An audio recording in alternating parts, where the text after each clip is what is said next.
All right, guys, I wanted to go ahead and kind of introduce what FACS is and what we're going to be doing this quarter.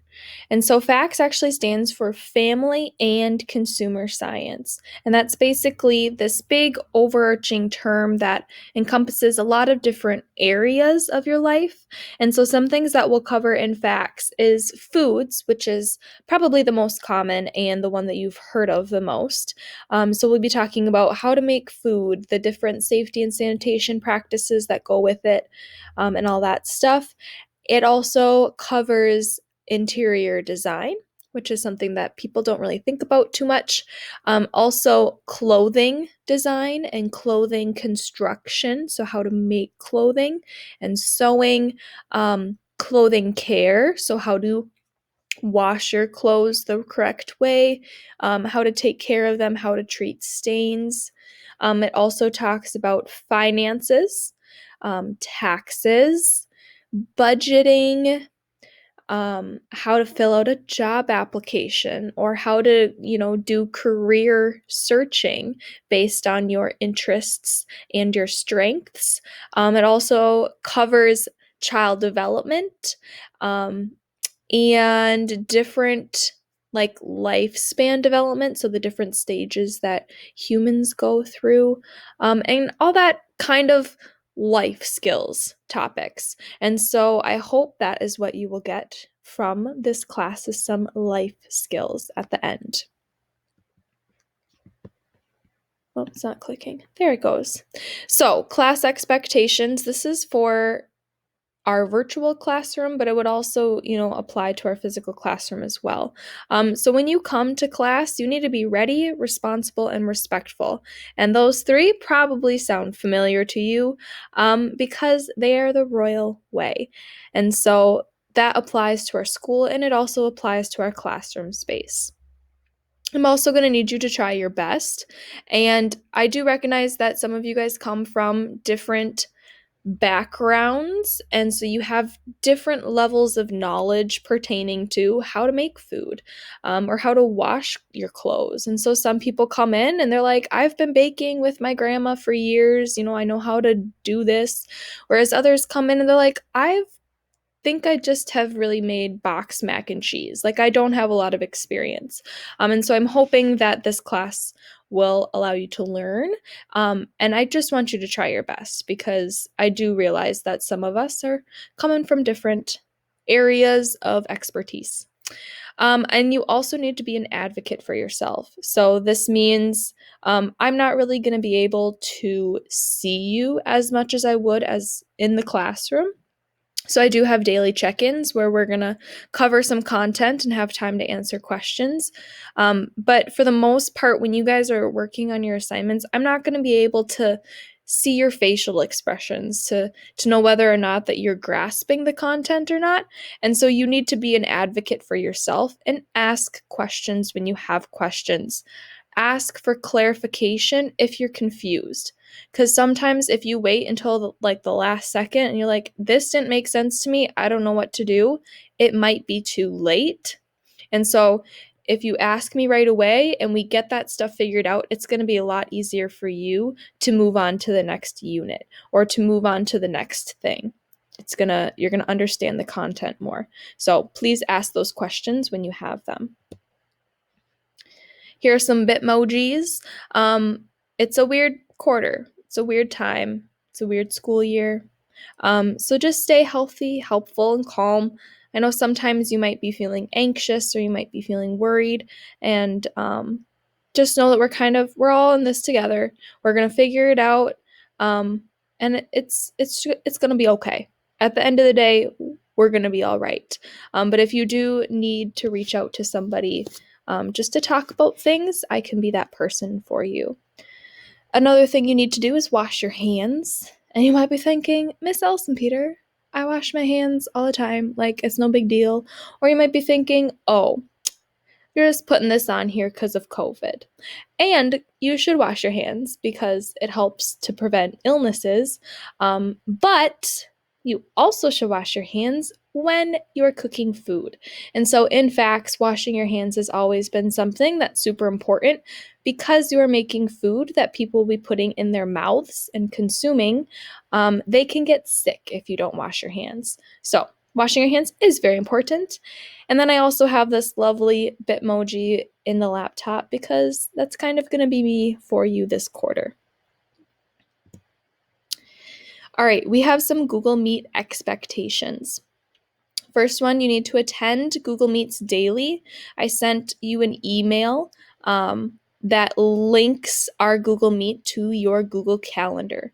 And so if you accept that Google Meet link, it will automatically each day give you a reminder 5 minutes before class starts that, hey, this is when we need to be on. And you can actually go in, if your other teachers have done that, you can go into your Google Calendar and actually color code each little Google Meet if you wish to do so. So that's a way for you to stay organized as well.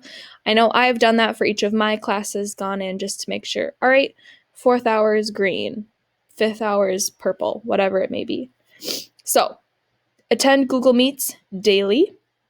Make sure when you come on the Google Meets that your calendar, that your camera is on. Mic should be off when you first get on, but I do want there to be lots of discussion and questions being asked during that time. And so in those situations, it's going to kind of be case by case. Sometimes they might ask you to turn your mic off, in which case you would turn it off. Other times they'll have you turn it on. That way we can engage in a discussion and ask questions if needed. Food labs are going to be different this year. So, and this is in relation to Google Meet times, because I do realize that people have different experience with food. And so sometimes you might not be making our food during our class period. You might be making it in the afternoon or in the evening when your parents come home. And I get that, and that's okay. And so on our food lab days for our Google Meets, it might be where you come on for 5 minutes. We talk about our recipe options.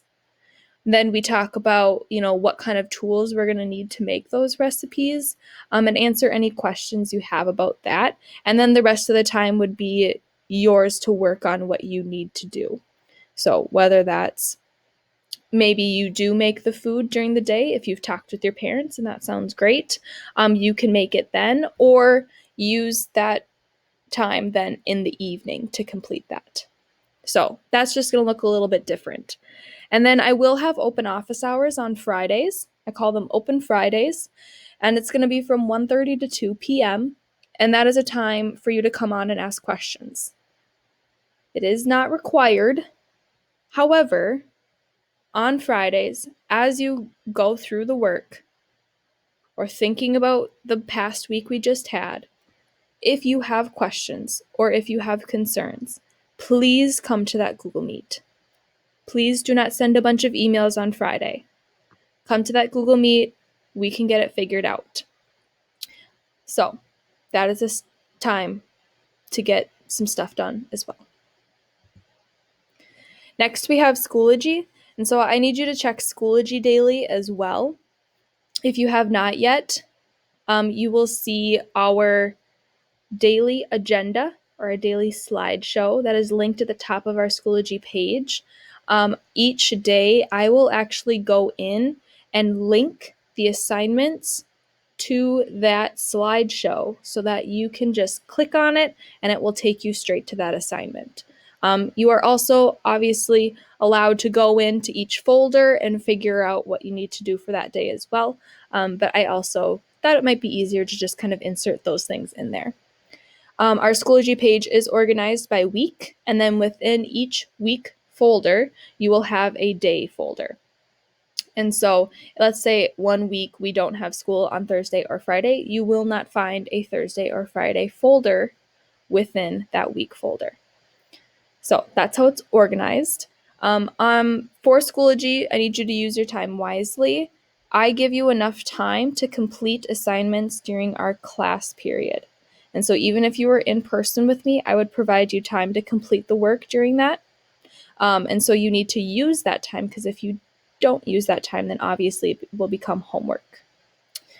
On our final day of the week, whether that's a Wednesday, whether that's a Thursday, whether it's a Friday, we will be doing a mental health check-in. And that's just to see where you're at, how you're doing, if there's anything that you want me to know of different things that are going on in your life, or maybe different things that you just want to talk about, or something that I can help you with.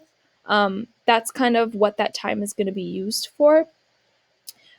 Most of the last days of the week, so not every time, but most of the time, I'm going to have that be a work day. So that's going to be a day for you to get in any work that you did not throughout the week. And then on that last day, the idea is that I grade, so that way we don't have to worry about, not having grades posted right away. I'll grade those assignments or our work for that week. And then that means we're all going to be on the same page for the next week. And that way I don't have to worry about what we did last week. Don't have to worry about grading late assignments. We'll just get it done. We'll be all ready to move on to the next week. Okay, so that's going to kind of be like our mental health check-in, work day, getting ready for the next week. So that's the idea. Also, because this is more of a hands-on course, we will be inserting lots of pictures into our assignments. And so if you need help learning how to insert a picture into a Google Doc, we can set up a Google Meet time to figure that out. Or you can send me an email. Maybe we can figure it out that way as well, because you will be submitting lots of pictures. And then we have campus, and this is where grades will be posted. If you have any missing assignments, they will automatically be listed as zeros in the grade book. So that will come in. It kind of makes your grade drop a lot if you have a missing assignment. So just make sure to get them in right away. That's why I will provide that last day of the week to do that. And then I try to update campus at least once a week. So sometimes twice, but at least once a week. If you go in and you're like, hey, I just did this missing assignment. Can you grade it right now? I might not get to it as soon as I can. I mean, I might not get to it like right that second, but I will get to it as soon as I can. So just kind of give me some grace on that part too. And obviously I will give you some grace as well. So besides that, that's what we have so far for our expectations for FACS class. If you have any questions, don't hesitate to send me an email. And that is it.